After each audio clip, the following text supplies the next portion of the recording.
Now we are discussing about metal business. In that today we are discussing about steel pipes.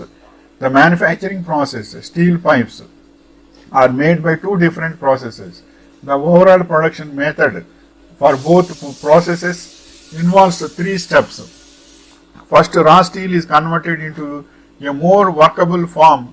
Next, the pipe is formed on a continuous or semi-continuous production line.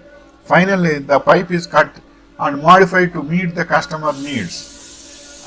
Pipe making. Next point is pipe making. Scalp is made into welded pipe. It is first placed on an unwinding machine.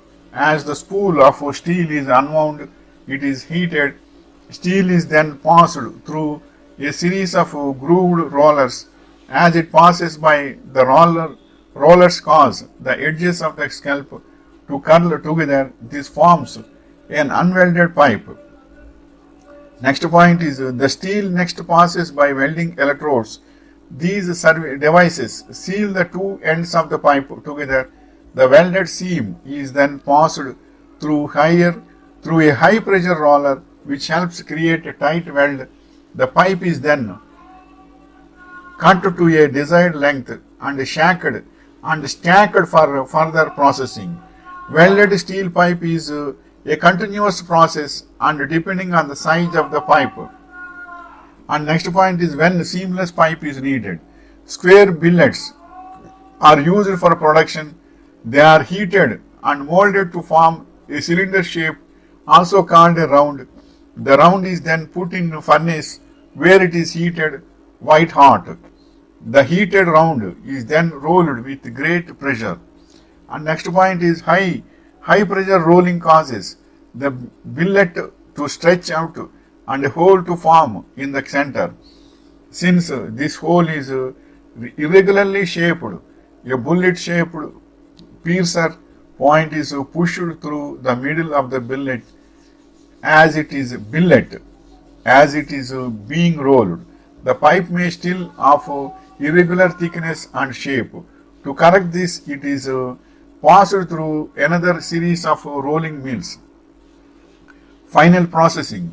After pipe is made, put through a straightening machine fitted with joints so two or more pieces of pipe can be connected. The most common type of joint for pipes with smaller diameters is threading tight grooves that are cut into the end of the pipe. The pipes are also sent through a measuring machine. Quality control data is automatically stenciled on the pipe.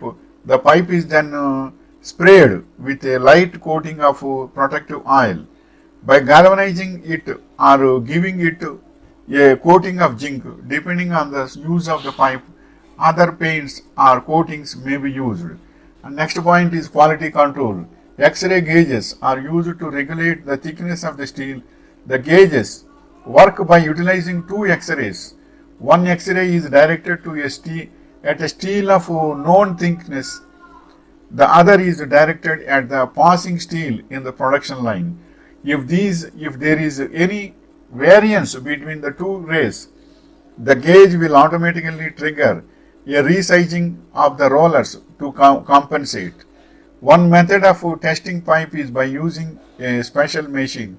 The machine fills the pipe with water and then increases the pressure to see if it holds. Defective pipes are returned for scrap. This is the information regarding steel pipes. These are also most important for multiple purposes. Wishing you all the best.